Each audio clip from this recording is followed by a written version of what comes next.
next year, so there'll be some changes in the way things are structured next year that we're still working out. But two main things are, first, we'll be adding another focus area in addition to privacy and security next year, more related to the interface between economics and computer science. We have a couple of new fellows coming in that area. And the second change is that we will be integrating our activities more closely with the Development Center.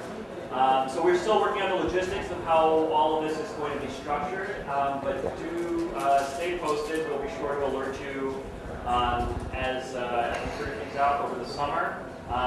In particular, there may be also some scheduling changes, and we may not be meeting.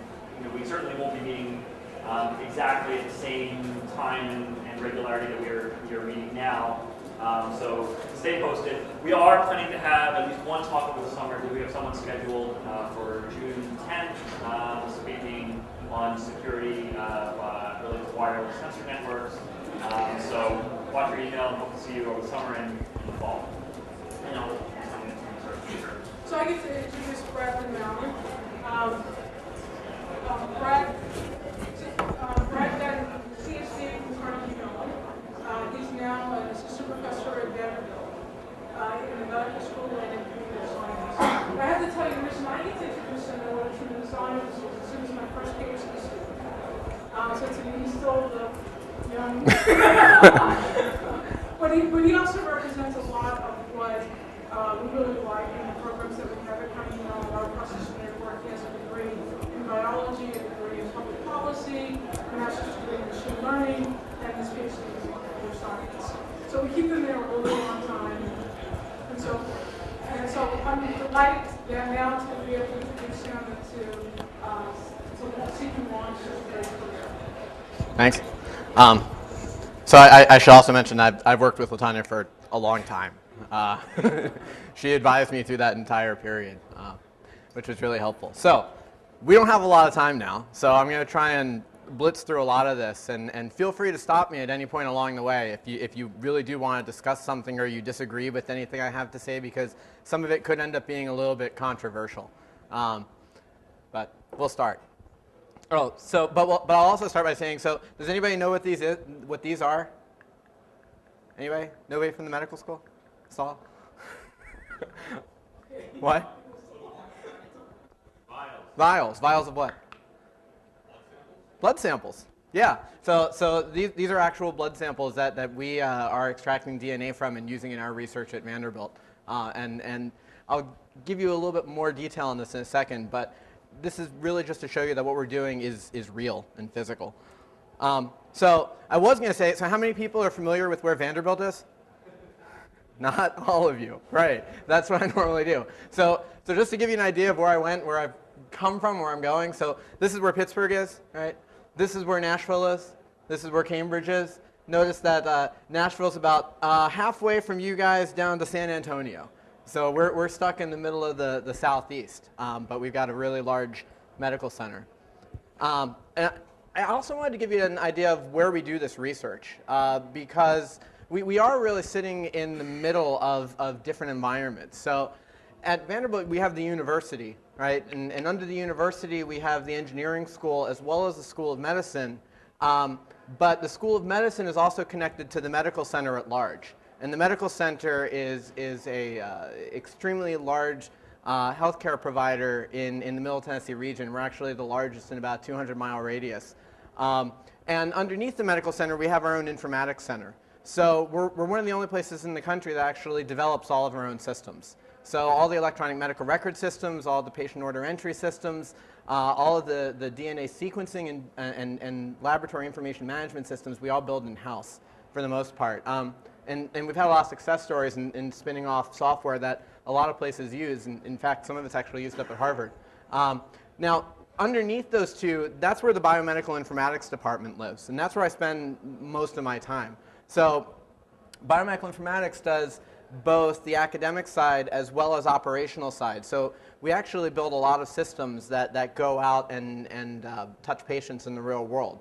So underneath both of these two, that's where our group lives. And a couple years ago, we formed something called the Health Information Privacy Lab, and that's where a lot of this research has been conducted. Okay, so what's going on? So we actually study privacy from a lot of different perspectives. And I called this a systems approach because we don't just look at things from a technical standpoint. We actually take into account the policy issues, the organizational issues, and we try to get them to gel together so that sometimes we don't always get an optimal solution, but we get something that works. And we have to get it to work because, as I was explaining to Latanya earlier, when I moved from a computer science school to a medical school, one of the first things that happens is everything becomes operational. So you've got to figure out how to actually solve their privacy problems today. And then if you get to extract out a research problem from that, all the more better. So what we end up doing is we study problems both in primary care, right? And I'm going to give you a couple of examples in where we're actually doing some work in software engineering as well as artificial intelligence. And we also work in the context of secondary uses of information. So after the patients come in, we've collected all their information, we've stored it. Now we want to actually give it out for research purposes or for public health, or if we want to give it out for quality assurance purposes or investigations, then we live in a different world. All right, so as I said, we've been building a lot of the systems at Vanderbilt for a long time, way before I got there. And electronic medical records are kind of the new frontier, right? This is where Obama is really staking his claim. He's saying that this is what we're going to do over the next couple of years. So at Vanderbilt, oh, that's slow. We began with a system called StarChart. Now, it'll become clear why I'm explaining this in a second, but let me just explain what these systems do. These are longitudinal medical record systems. So we actually have information on patients dating back to around 1985, all in digital form. It's a complex system in that it's receiving information from about 50 different sources, both internal and external to the medical center. It's really complex because it's fully distributed. So it's actually distributed on over 60 servers geographically as well as virtually spaced. A couple of years ago, we started shifting into a, yeah? When you say replicated over 60 servers, is that different components of different servers, or is this for redundancy and reliability? It's for redundancy and reliability. So the whole database is on 60 servers? The whole database is on 60 servers. Pretty redundant. It's extremely redundant. And it's also in 4 different geographical systems, one of them which is not even in the state. And so we've moved from StarChart onto something called StarPanel, which is basically your online environment. So you can log in online on the World Wide Web and check up on your patients and add stuff as necessary with respect to their status. And more recently, in the Memphis area, we've been involved in health information exchanges. So it's no longer just a single provider. It's actually 10 different providers that are all interacting with different privacy requirements for their patients, different care providers. And it's really tricky in that you get overlaps in terms of the individuals who are within these systems, and they all have different access rights.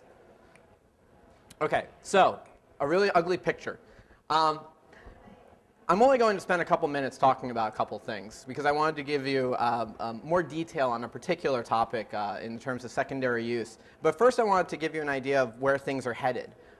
So for the last 10 years, systems design has really been at an application-specific level. And one of the things that we've been working on at Vanderbilt is trying to apply more abstract programming concepts to design these types of systems so that when we hook them up across disparate institutions, we don't have any type of failure or any type of privacy or security leaks. So specifically what I was just showing you was what looked like a circuit board. It looks like a circuit board because conceptually it's the same concept. That's redundant, conceptually the same concept. But what we're doing is these types of systems have 3 components. One is an integration platform. So we're forcing everybody to move towards a service-oriented architecture. which has not been the case. It's been people defining a variable here, people defining a variable there, but they actually haven't abstracted what they're doing. So it's difficult to get systems to talk to each other. We've also been working on converting the control structure into a Prolog-based language so that we can do formal logical validation as necessary. And we've also been working with orchestration systems. So orchestration basically controls workflows and it allows us to validate that the movement of information within the system isn't going to violate any of the principles that we want to set in place. We then have a model integration platform. And Vanderbilt, before I got there, had been working for years on something called model integrated computing tools. And model integrated computing is really you specify what would be called a meta language, that allows you to have abstracted concepts that domain experts are able to help you define. Okay? And so we're able to capture specific variables that are particular to the environment in which things are being applied. And lately, we've been working with John Mitchell's group out at Stanford in terms of converting his temporal languages, temporal policy languages, into this type of an environment so that the workflows are not just independent of each other. They actually can be related over time. So we can look at the relationships between providers and how they access information. We've had several different success stories in this area. One of the things that we've done is we redesigned the patient portal at Vanderbilt, which is where patients come in to look at their own medical records, interact with the physicians. This is actually a tricky problem because you actually have to sit down with the software engineers that are in the informatics center and try to get them to think about a problem that they don't necessarily want to think about. And more recently, we've been working on outpatient monitoring systems. And we've been figuring out how to get these types of model-based computing tools to function with actual systems, specifically motes that sit on people's bodies and capture their physical signals. All right, so I don't want to spend much time on this. Just want to give you an idea that privacy is a challenging problem, and you're just going to look at it in different areas. A second issue that I'm going to talk about very briefly it has to do with this notion of system usage. So what I just showed you was how you actually design systems, how you actually get software that is reliable and is configurable and is provable in terms of its privacy and security properties. Now, that does not say anything about how the system actually gets used. So let me ask this question. Some of you probably already know this. Does everybody know who these people are? Most of them? Show of hands, yes, no, yes? Okay. Does anybody know what they have in common? Yeah, some record was leaked. So we call this the snooped problem, right? And this is actually a problem that we've been looking at Vanderbilt now for several years. One of the reasons why we've been doing this is because when I first got there, they didn't have any role-based access control instituted within the system. And the question is, well, why? At least that's the question I asked. The second thing is that not only do they not have role-based access control, but they don't have any auditing capability. All right, and again, the question is, why is that the case? So the first thing, yeah? They record access, they just don't look at it. Unless somebody calls in and says, I think somebody looked at my medical record, could you please tell me what happened? So at Vanderbilt, we've got about 1.5 million patients' records. And we've got about 20,000 authorized users to the system. And since there's no role-based access control, basically anybody can access anybody else's record. Over the years, the number of accesses, so this is in millions, this is month of the year, the number of accesses has been growing significantly. So in the past year, in December alone, we generated over 130 million accesses to patient records. All right? And there's no auditing that actually takes place with respect to this. So we said, well, this is a really interesting problem. We'd like to get involved. Well, when we started looking at the way organizational behavior worked, or just organizations interacted with each other, what you're looking at here are how care providers interact through their patients' records, so to speak. So if somebody accessed the same patient record as somebody else, we would connect them in this type of graph. So on January 1st, 2006, we had 2,000 patients whose records were accessed, and we had almost 900 users who were accessing records. All right? it's a really complex environment, and a lot of people interact with everybody else.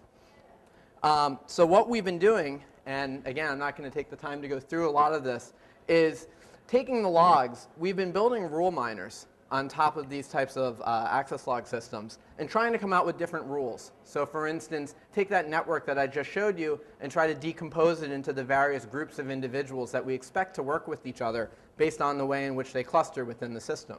We've also been looking at the way workflows work. And in the context of workflows, we've been trying to figure out how departments interact with each other based on the patient ordering with respect to access, or how patients get passed along in a system, so temporal patterns. And then, given these rules, what we do is we look for deviations from those rules. And therefore, we're able to score things like anomalies. So as soon as we find something that is anomalous, we can come back to a policy person at the medical center and say, hey, you know, most of these things you really don't need to look at least we don't think you should look at. But this one, there's something definitely going on with that one. And maybe that's something that you should either talk to their supervisor or just do a little bit more investigation.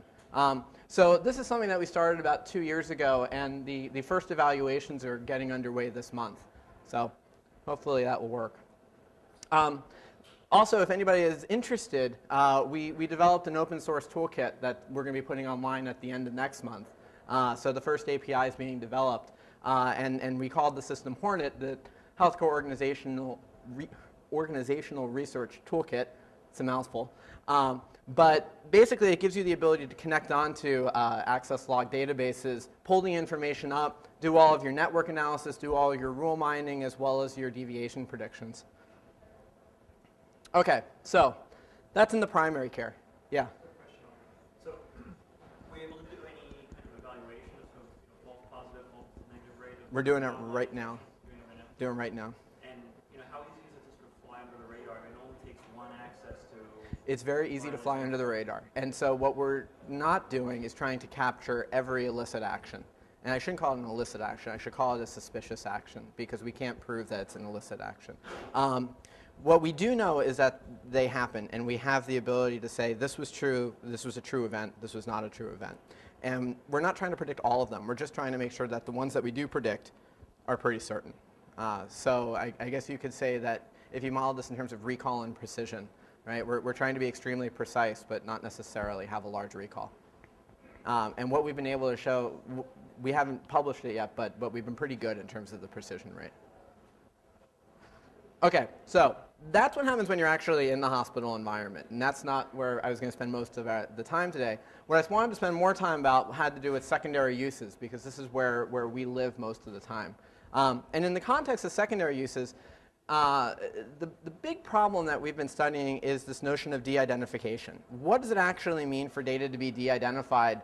If it isn't sufficiently de-identified, how easy is it to re-identify an individual? And if it is possible to re-identify, how do you actually push this into an environment where you can anonymize the data, but you still enable scientific research use? So why do we care about this? So one of the main reasons why I ended up at Vanderbilt was they were putting together one of the largest DNA databanks in the world, tied to electronic medical records. And this was a story that was published in the Tennessean back in 2006, where we actually told the general population, hey, we're going to be doing this type of a research program. Be aware of it when you come into the hospital. We're going to consent you to use your leftover blood samples for research purposes in these genomic studies.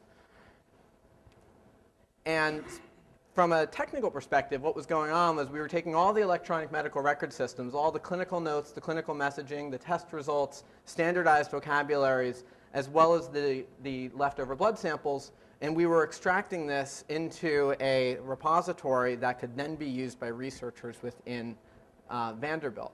So in a sense, what we've been doing is building a research support system, where you've got a researcher. They come in and they ask for cases and controls with respect to a particular type of clinical phenotype. And then what we do is give them medical records that have been de-identified to a certain extent. They can then do data analysis on that type of information, or they can ask for sample retrieval at this point. So this is only with the electronic medical records at first. At sample retrieval, we can then give them the cases and controls for whom we have that information on, or those samples on. And then they can go off, do the genotyping, and then do the statistical analysis for genotype-phenotype studies. The only thing that we request is that anything that you genotype comes back into our system so that we don't have to replicate this over and over again. Okay, so every time I talk about this, people go, wow, how did you actually get this up and off the ground? Because there's a lot of places that can't do this. One of the first things that I mentioned is that this was an institutionally funded project at first, okay? And I'll explain why that's important in a second. But the second thing is that we had to get a non-human subjects designation underneath the guise of OHRP, which basically says that the samples in the data are not linked to the identity of the individual. Similarly, we had to have some type of institutional review board and ethics oversight. So in terms of not linking to identity, this comes back to the issue of HIPAA and the HIPAA privacy rule, what I'm calling the elephant in the room. So HIPAA, to try and move forward a little quickly, HIPAA basically says that you can't disclose protected health information when it's explicitly linked to a particular individual, or if you could reasonably be expected to allow individual identification or identification of an individual. And so what they did at Vanderbilt, and this actually was instituted before I got there. We've been switching the system around a little bit since then, but what was going on was they would take things like the medical record number or the patient name, and that was being shoved through a one-way hash. Okay? And this would be for tracking purposes. These one-way hashes are never given to the investigators. So we all know what a hash is. I'm not going to go through that. All right. So then after we have the one-way hash, then we actually scrub the medical record. Now, in terms of scrubbing, I could let LaTanya talk about this part. Basically, what we're talking about here is trying to figure out how to share the data in accordance with the HIPAA guidelines. And there are 3 different ways in which you can share data in accordance with HIPAA. There's actually a number of ways. And so when people are talking about HIPAA data sharing, we have to be very clear about how the data has been protected in accordance with this policy. So safe harbor basically means that this is data that you can give away. And in order to give it away, you have to remove 18 specific or enumerated fields. Those included names and geographic information, specifically zip codes, unless you could prove that it has at least 20,000 people in that area, dates, specific numbers, and then this 18 catch-all. And the catch-all, I still don't think anybody can tell me what it means, which is it's any other unique identifying number, characteristic, or code. All right, so secondly, in contrast to safe harbor, you can have something called limited data sets. And limited data sets, the first condition associated with them is that you have to get an individual to sign a contract that says, I will not try to re-identify these people. So you have this paper-based model in combination with this technical model that says, get rid of everything that you were going to get rid of in safe harbor except for the geographic information, the dates, and usually you get to retain those other things that we can't specify very well.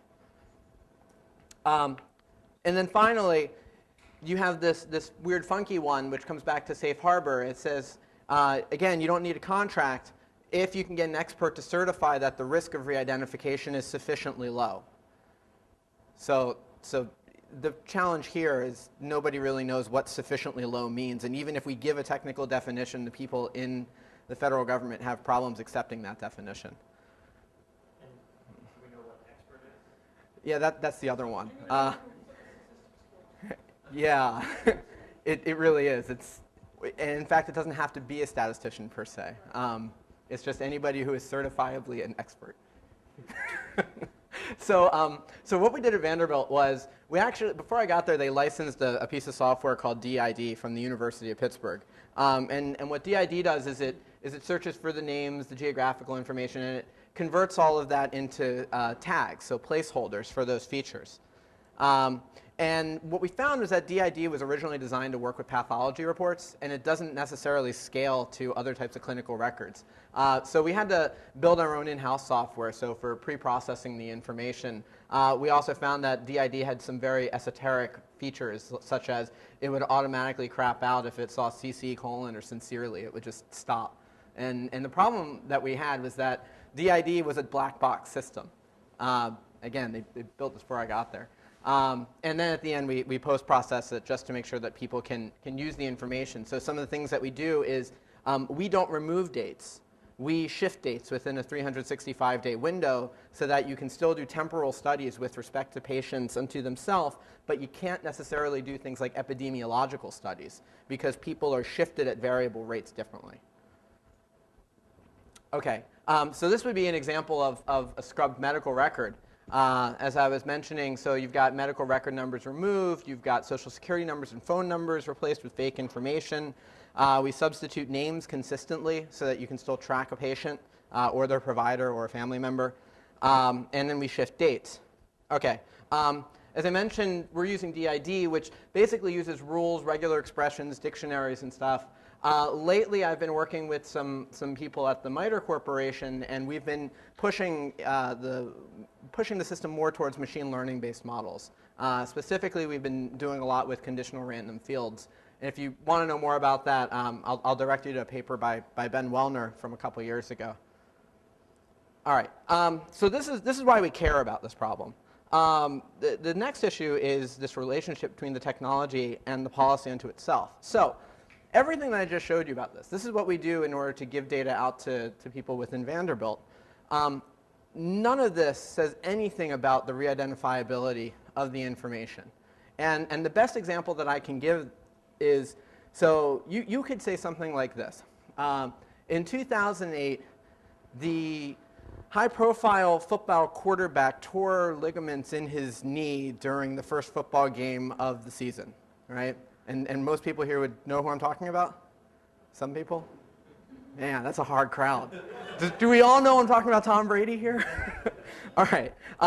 Theoretically, that's not something that violated anything. And this is where people have a lot of problems trying to figure out how to regulate scrubbed natural language information. And they're not necessarily, things like safe harbor are not really designed for natural language information.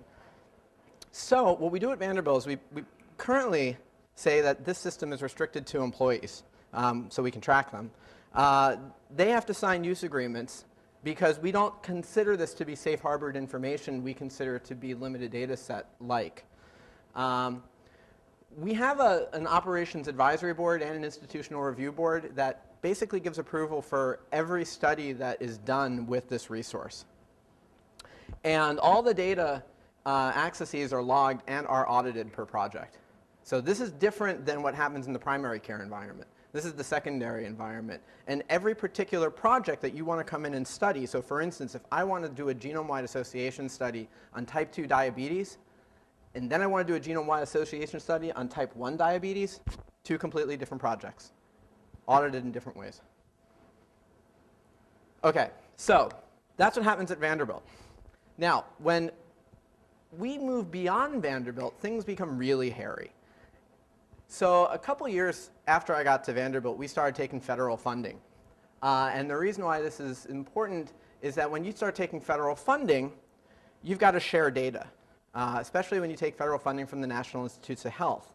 So we became the lead institution of a 5 academic medical center genome-wide association study project. So these included the University of Washington, the Marshfield Clinic, the Mayo Clinic, Northwestern, and Vanderbilt. Each of us are doing our own genome-wide association studies on approximately 3,000 patients with a different clinical phenotype. The condition is that all the data that we work with has to be de-identified. So both the genomic data and the medical records data that we use has to be, once we're done with it, has to be sent to the database of genotype and phenotype, which is this new database at the National Institutes of Health, specifically the National Center for Biotechnology Information. The reason why this is really fun is apparently we're one of the first groups, or the only groups, that are sharing data directly from the electronic medical record into this type of a resource. And our team at Vanderbilt is the one that is developing all of the privacy technology and the consultation services for each of these groups. So if we get it wrong, that's my job. So I wanted to give you an idea of where this came from. Back in 2003, the National Institutes of Health published their data sharing policy. And they basically said that data should be made as widely and freely available as possible. And so they said that anybody who received at least $500,000 had to develop a data sharing plan or describe why data sharing was not possible. And they said that all the data had to be shared in a manner that was devoid of identifiable information. And then in 2006, they came out with their genome-wide association studies policy. They said, basically, look, we're shelling out a lot of money to do genome sequencing. And this is not something that we want to replicate. And so if we're going to give you money, we suspect that you're going to be a good player, or we want you to be a good player with everybody else in the country. So what they said was, we don't care how much money we give you. If we're funding you to do any type of a genome-wide association study, you're going to share the data. And that's where things currently stand. So what are we worried about? I wanted to talk a little bit about identification. To a certain extent, there's two ways in which you can use information to identify an individual. One is, if you had the explicit identifier, if you knew the guy's name, if you knew the social security number to a certain extent, phone numbers, things like that, it wouldn't be that difficult to get back to somebody. The second way is this notion of quasi-identifiers. Right? Quasi-identifiers are these things that they represent you within a population relatively well. And I can use that information to come to another data set and say, OK, if I had identified information over here, then I would know through the quasi-identifier who you were. So I'm going to use the obligatory Latanya slide, as I call it, which was the famous study that was performed, and I should just let you talk about it, was when hospital discharge data in the mid-1990s was made available, publicly available through the state for a certain amount of funds. And basically what was shown was that, for lack of time, you could take this information, you could cross it with publicly available voter registration information on the demographics associated with these individuals, the famous zip code, birth date, gender result, and show that a very substantial portion of the population was expected to be unique. OK, so this is an example of what I call the central dogma of re-identification, where what you've got are several conditions that you have to satisfy in order to claim that there really is a privacy problem or an anonymity problem. So first, you need to have this de-identified sensitive information. And you need to have some type of uniqueness or distinctiveness with respect to it. Secondly, you have to have some type of an identified resource. If you don't have an identified resource, it's the same as me basically just saying, here's a fingerprint, do you know who it is? Right? And then there's got to be a way to link these two pieces of information. And the reason why I bring this up is because there's a lot of argument that takes place down at the NIH. And they say, DNA is an identifier. DNA is an identifier, DNA is an identifier. And they keep stressing that. And the first thing I try to make them do is, I usually bring up a record from Vanderbilt, and I'll just say, do you know who this is? And they can't. And so then I give them an example. I say, look, if I give you a bag of DNA sequences over here, it's all jumbled together, and I give you a bag of names, and then I say, what's the relationship between these two things? The probability of you assigning a particular record to a particular name correctly is really, really low. It's just 1 over the number of names that you've gotten there. All right? So unless you have a clear way of establishing a relationship between these two, you're not necessarily going to have a privacy problem. It doesn't mean it won't happen. It's just that you haven't proved it yet. OK, so in the context of genomic data, this was where I spent most of my graduate career, which was trying to figure out how, if I had de-identified genomic data, how I would identify somebody. So it turns out there are a lot of different ways in which you can do this. One of them was you could do things called genotype-phenotype inference. Same reason why you're doing these genome-wide association studies. But it turns out there's a lot of relationships between explicit genetic mutations and information that shows up in clinical repositories. So for instance, 33334 was Huntington's disease. We know that Huntington's disease has a particular CAG repeat mutation within the genome. So I see that repeat mutation. I say, this guy's got Huntington's disease. There's other types of diseases in which you can use that type of an attack. Back in 2006, we started looking at the way people were sharing de-identified pedigree information. so familial information for gene hunting expeditions. And one of the things that we ended up finding was that one of the most richest places that you could find familial information was through obituary information. So this is an example of somebody from Cheyenne, Wyoming that had passed away that we had used in the study. And I raised this because the person was dead, and it was public information. And what we see is that, so this guy had 2 sons. We know their names. We know where they are. He had 7 daughters, 25 grandchildren, 2 great-grandchildren. We also know that he was preceded in death by his wife. I could keep reading all of this, but basically what we found was that if you only looked at 2-generation pedigrees, that substantial portions of populations were unique. And not only were they unique, but we could use these types of public information for the re-identification purpose.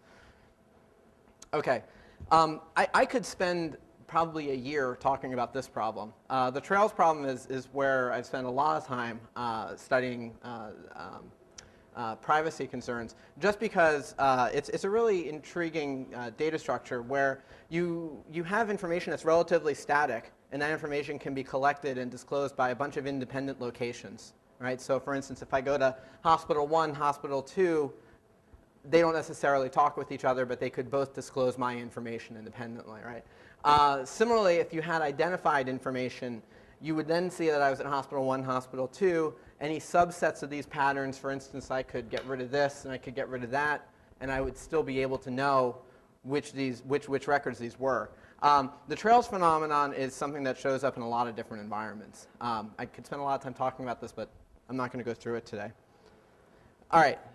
I did want to spend a little bit of time talking about how we've actually been measuring risk, trying to actually give some type of an indication for places at the NIH, specifically the National Library of Medicine, what it means to harbor de-identified information and what it means to make such information available.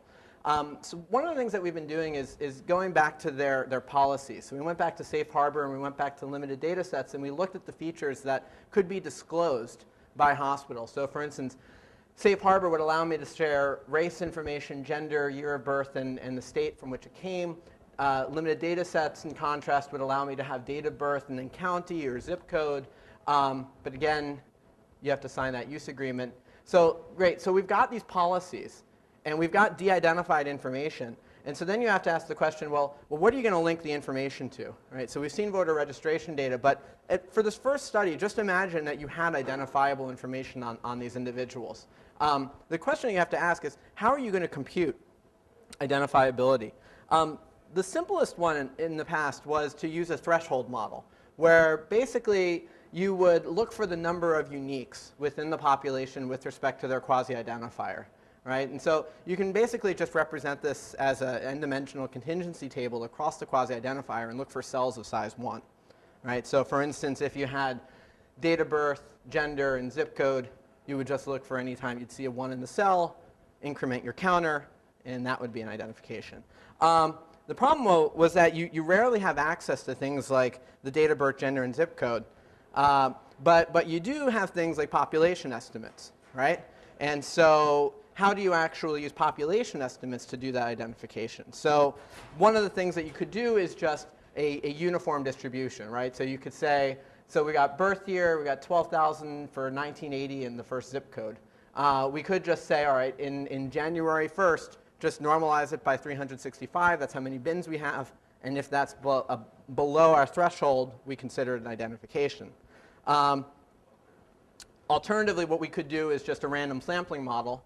So we could just randomly allocate this 12,000 across those bins, and again, count the number of identifications. So this has a bunch of positives and negatives. Alternatively, back in 2006, there was a model proposed by Philip Gall that said, just assume that, again, assume that birthdays are uniformly distributed.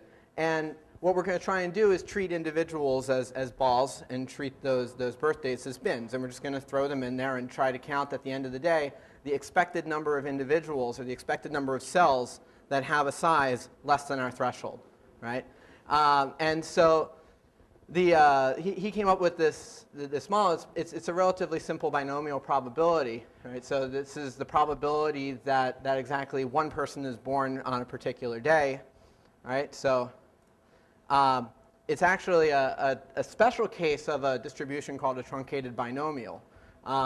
And so what we're really trying to say is that if we're interested in a threshold of size k, and it's being chosen from a population of size n, that this would be the number of people in the population who are expected to have k people, the expected number of people who show up in a bin, right? So the expected number of people have k in that bin. So Gall went back and redid some studies, and he went to the 2000 census and he said, okay, this is the number of people who are expected to be unique given these combinations. So not too surprising. It's basically just replicating a lot of Latania's work. One of the things, though, that we did was we started saying, well, down at the NLM, they didn't know which model to use. And they said, well, what's the difference between them? So we just said, okay, we'll just start computing the differences. And so what we did was we went to each of the states. And we went to California, for instance. And we said, all right, how many people would be predicted to be unique within the state of California on a limited data set versus, so this would be the probabilistic model, the binomial, and this would be the uniform distribution, right? So what you notice is that as k gets really large, as the size of the threshold, the number of people we would expect to be vulnerable, gets really large, then eventually they start converging, right? Because these cell sizes just, they start to be approximately the same. In a state that has a smaller population, it takes a lot longer for convergence, but eventually it gets there. All right. If you looked at the mean difference, so this was all possible states. This was just the mean in terms of the expected predictions. One of the things that you'll see is that it's almost off by a factor of 40% in the populations across states. And what's strange is that most places say that an individual would be vulnerable if you can be grouped to a set of individuals of 5 or less. All right? And so about right there, right, that's usually what they're interested in. So this one, it's off by about a factor of about 10%. All right. One of the things that we were interested in doing was trying to take this probabilistic model and trying to actually apply it. It was originally only applied for really small numbers, so like a k equal to 1, a k equal to 3, a k equal to 5. And we said, okay, well, if we wanted to run the gamut, if we wanted to run everything from k out from 1 out to 20,000, because 20,000 was that special number that Safe Harbor said you can't disclose geographic information on if that population was less than that size. How would you actually do that? One of the problems was that computing the truncated binomial, it has no closed form. So you actually have to compute it every single time. At least that's how it was perceived. And so what we actually were working on and have been working on is how to do this in a much more efficient way. So we actually derived a recursive model for doing so. And for the sake of time, I'm going to skip through all the mathematics. Right? So this gets ugly. So this is what I call the voila moment. Okay. Wait, there it is. Voila. Okay, this is the recursive model that we actually ended up computing. The math, since I haven't been able to tell you what any of these variables are, probably does not make much sense. So this is why you're supposed to just take this all on fact. I'll give you guys these slides if you want them.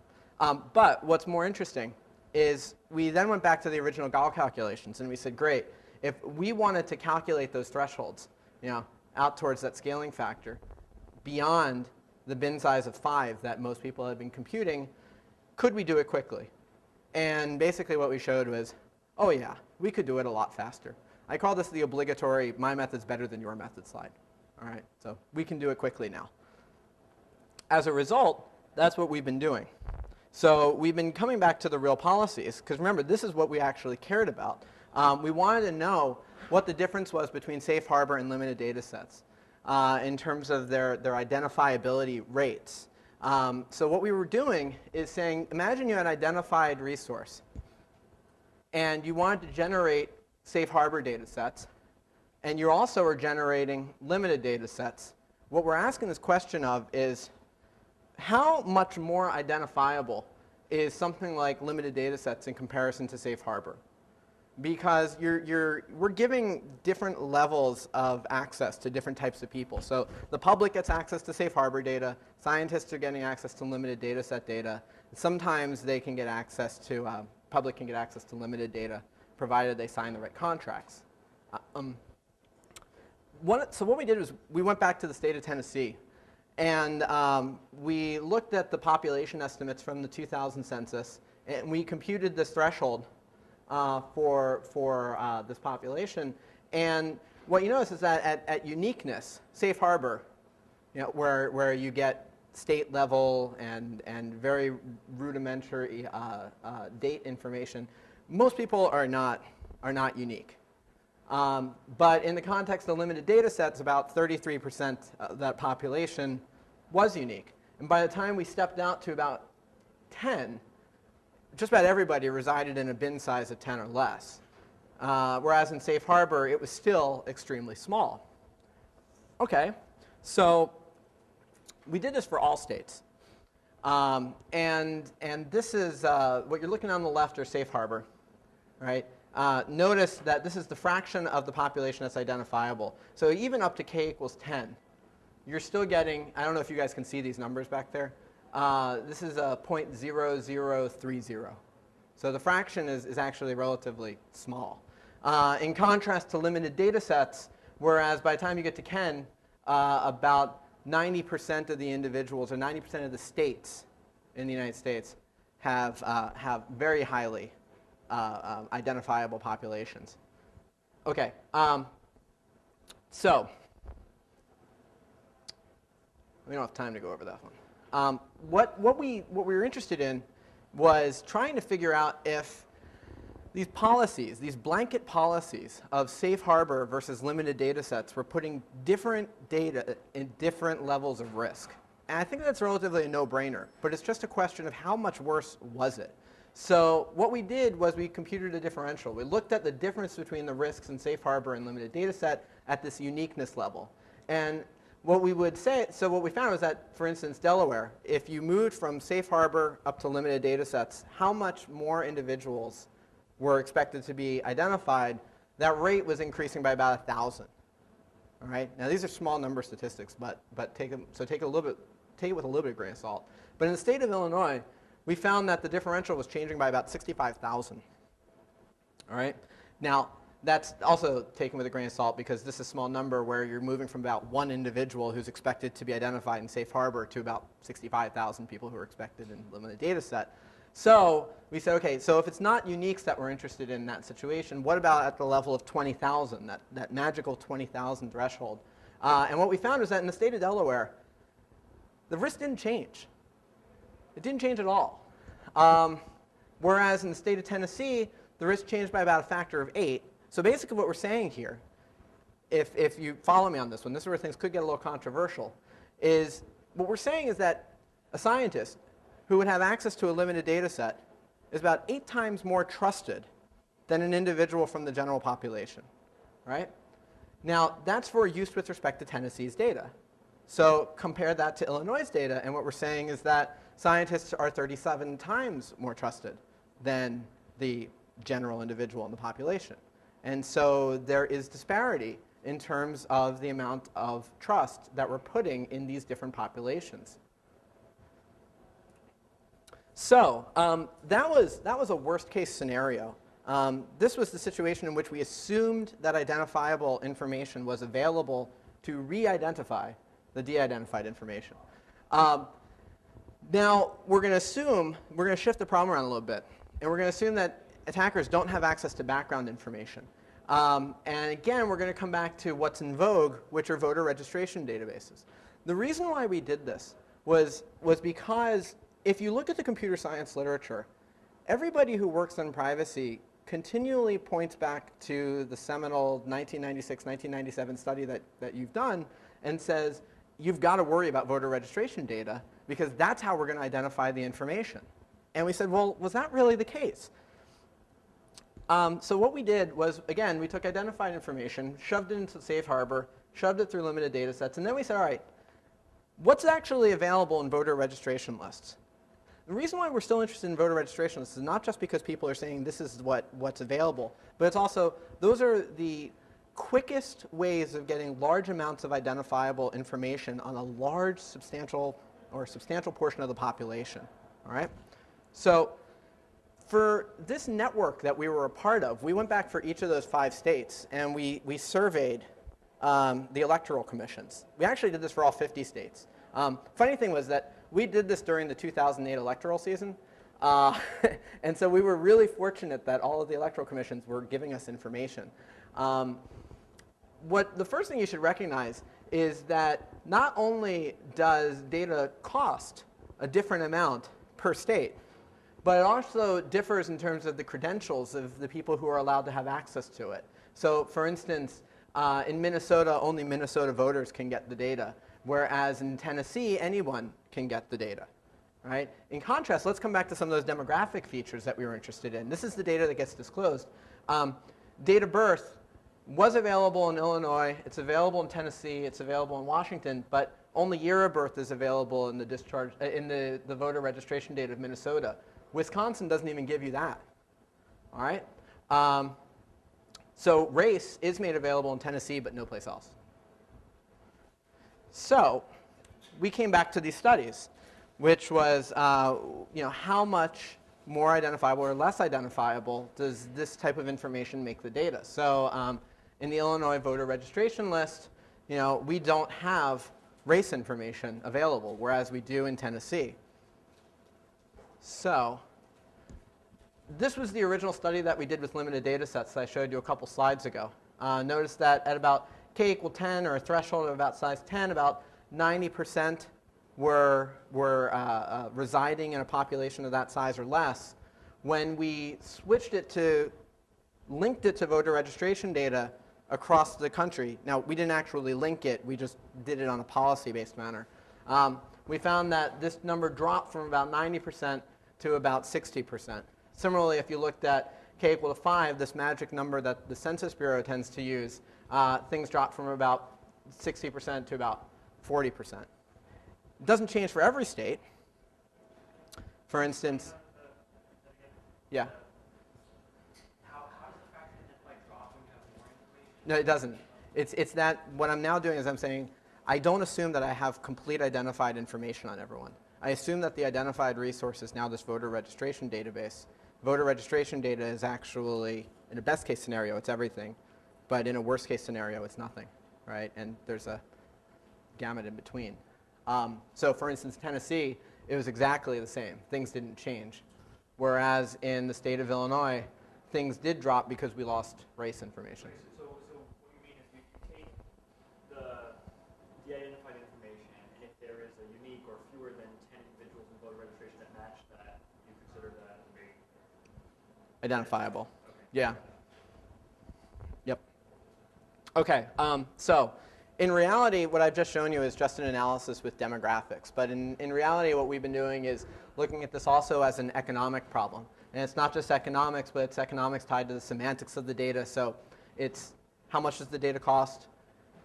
This is what are the features that are available within those data sets? And this is who's allowed to have access to that information. What I haven't shown you today is that we've actually been working on a framework for doing these types of investigative studies or these risk analyses at different levels of granularity at the policy-based level as well as at the data-based level, so that we can actually give a tool over to the National Library of Medicine and say, hey, what actually is the risk of this information? What can we actually receive from the investigators associated with these studies? Okay, so this is as I told you. I think we're out of time at this point. So what I'm going to do is skip over a bunch of other studies that we've been doing. And I just wanted to mention a couple other things that we're doing. So what I just showed you is that we measure risk.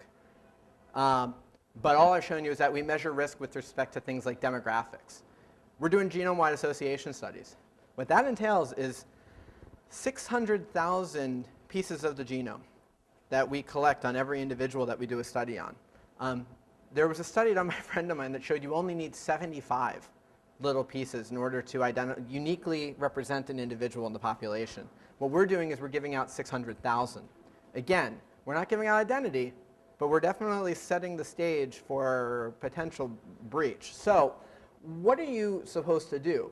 Well, one of the things that we've been playing around with lately is secure multi-party computation. And instead of giving people access to individual level data, we give them access to encrypted information such that they can compute aggregate results over that data, but never see any individual record. Again, if I had a lot more time, I'd introduce you to that. But in lieu of such time, I'll send you to a paper that we published last year. We've also been saying, okay, well, if you don't want to agree that an encryption model or a multi-party computation model is feasible or is the way to go, we've been looking at ways to take things like suppression and generalization to a high-dimensional space. Because what I didn't get to show you was one of the things that we're worried about is not just demographic information, which exists in the public realm, but also insider attacks. Because with electronic medical records data, the easiest way for somebody to commit an attack is to just use the diagnosis codes that show up in an individual's profile. And so we've been trying to figure out how we can actually generalize diagnosis codes or suppress diagnosis codes or do a dimensionality reduction such that we still represent a patient properly within that system that we've shared to, but we can still guarantee that they're within a certain group size. So where are we going with this work? The first thing I just wanted to mention was that I showed you guys a lot of things, and it was probably a little confusing. But the main reason why I've done that is because there's a lot of different privacy issues that need to be studied in that real-world environment. And there is no silver bullet that actually solves all of them, right? I can't take the stuff that we do on access logs analysis and just translate that into de-identification. It doesn't work, but it's still all privacy problems. But it's also this issue that these solutions are not just technical in nature. Anytime I've given this type of a presentation to people at the National Library of Medicine, they go, especially with that risk analysis stuff, they go, we don't care. We just want people to sign use agreements. And that's great that you can measure what the risk is, but unless you can tell us what exactly the risk should be, we don't want people to have access to this type of information. So even if you could prove that the risk is less than they expect it is for a certain type of information, they're still not confident in allowing that information letting that information go out the door, which is frustrating. So you have to take into account the fact that it's not just the technical solution you come up with. There are different governance models that you have to be aware of, as well as the organizations that you're dealing with. So, all right.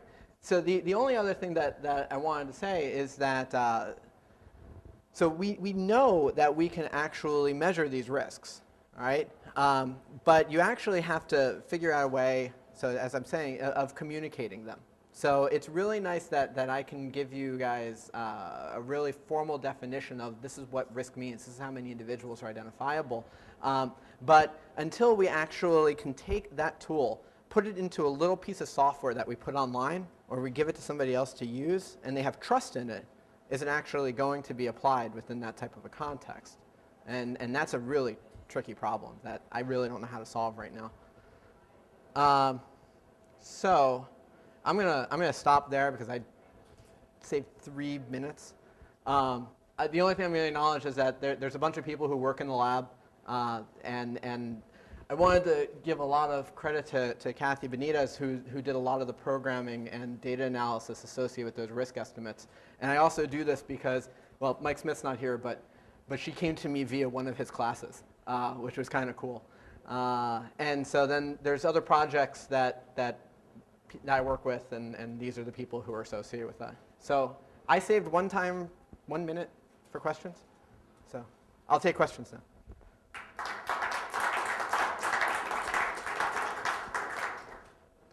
So that was a lot to digest. Yeah. Can you speak up a little bit? Red models you described are all, if somebody has access to 2 databases through voter registration and it's health data and is trying to identify as many individuals as possible. But it seems like one of the things people are worried about is say you publish this genomic information, and now your employer has a lot more data than is in the voter registration database. They might, your insurance company might even have your DNA. Now they can fully identify you, even though there's no risk according to your calculation because the genome doesn't appear. Do you have any type of measurement of this type? For the specific attack? No, so that it's not exactly a specific attack. The idea is that if you can recognize someone, so we don't have the database of everyone's genes linked to their names, right? But for specific people that I'm interested in, I can get their genes linked. Right. So this comes back to the original model where you would not take into account what's available in the public realm. You wouldn't imagine, you wouldn't say there's something to link to. You would just assume that if you take the original data set and you see uniqueness within that, and you can claim that, I know the population that's derived from.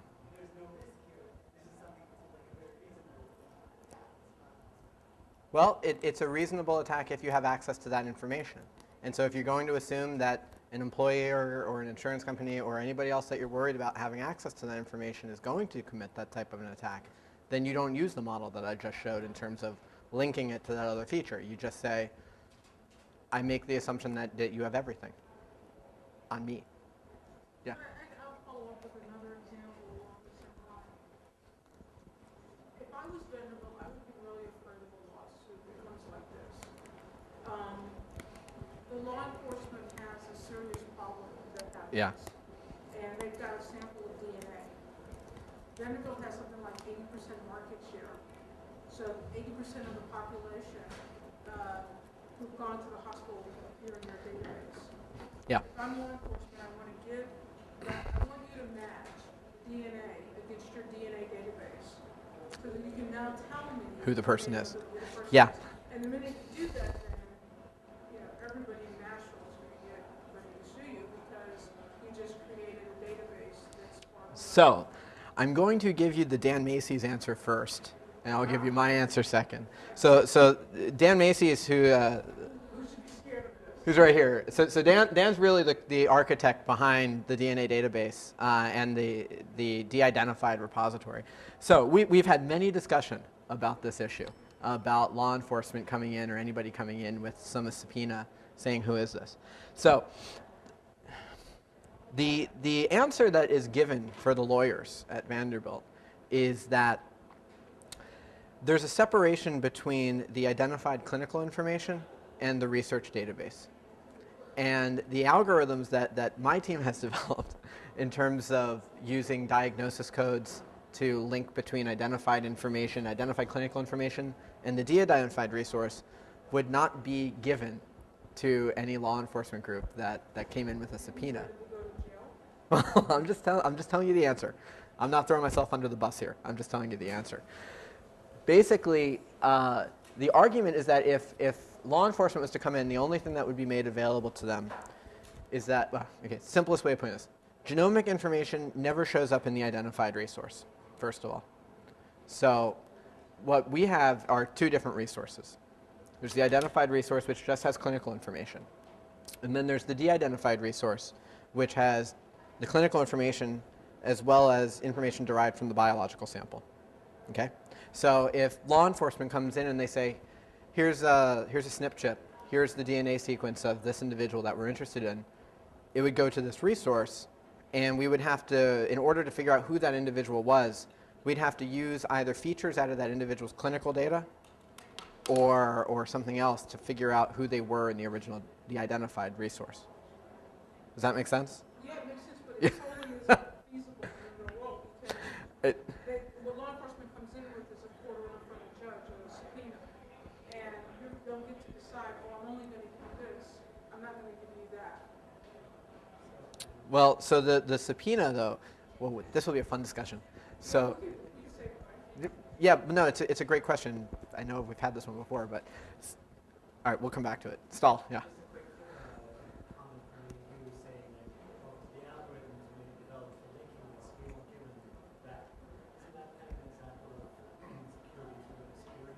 No, it's not really security through obscurity. And theoretically, if they were to subpoena that information, then yeah, we'd have to give that to them. but You're assuming they won't ask for it because they don't. no, it has nothing to do with them asking for it. It's that in order for that, even for us to do that, for our algorithms to work, we need to have access to the entire identified resource. And so if the subpoena comes in for a particular record, that requires us searching through everybody's record, which is not necessarily something that subpoena allows us to do or forces us to do. You know, because that if you have a way of pinpointing a particular record, it's like similarly to somebody coming to Google and submitting a subpoena for a particular IP address as queries, right? That's if I can, you know, just do a quick database lookup for that individual, I can give the information out. If I now have to apply something that forces me to re-identify everyone in the process of doing that, You have to do it. of re-identifying every. That's some legal standard that you can There's no legal standard that you I can fly under. We'll discuss this. Oh, I'll take a step back. No. I'm just going to say that while I have a lot of degrees, I do not have a degree in law, and so I do not claim that I can speak on behalf of the legal representation at Vanderbilt. I'm not going to say that that we. No, I'll leave it at that. Back to the first question. Yes. There is this argument about when you give your presentation about risk, it almost implies that that's all the risk there are. No. Risks that are on those, and this kind of discussion shows other kinds of risks. Yeah, certainly. There are many types of risks, and one of the things that we've been doing is we actually enumerate those risks, including the one that you talk about, and step through how you do an evaluation on each of them. And so all that I've been able to present is just, I've been trying to give you guys like some of the underbelly of how you actually compute these types of risks, as opposed to what the larger picture of what exactly the risks are that you need to compute. We've actually been doing it so that some of the program managers can compute that exact risk, and then they could compute a different risk and just say, okay, you know, if that's what we're really worried about, then we might not have hit the threshold, or we have, you know, the data is way too sensitive for us to give out. Now, in terms of, if I had to sit here and say the concerted attack, the one for a particular individual, that I will agree with you in that that's different than trying to identify as many people as I possibly can. And so there's different types of attacks that you would need to take into account. But again, we're just trying to come up with a scientific principle for reasoning about the problem. I know that did not answer your question the way you wanted it to be answered, but it's the best answer I can get. What exactly is The informed consent, whoops. The informed consent says this.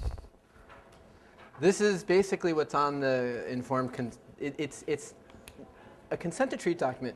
We don't use an opt-out model. We don't use an opt-in model at Vanderbilt. We use an opt-out model.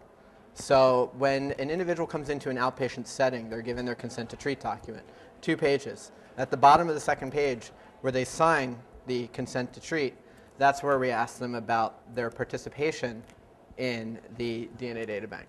And really all it says is what you can read. And you haven't been sued yet. No, we have not been sued. What percentage opt out? 3%. Oh, this is where we could have like a very long discussion. From the first sentence, as soon as someone gets re-identified, they're out to sue. I mean, it's like, it's just sitting there waiting. Thanks. I didn't create the resource. I just work in it. Is there any place on your Yeah. organization that compare, or elsewhere, that does compare the variety of approaches of this opt-in Yes.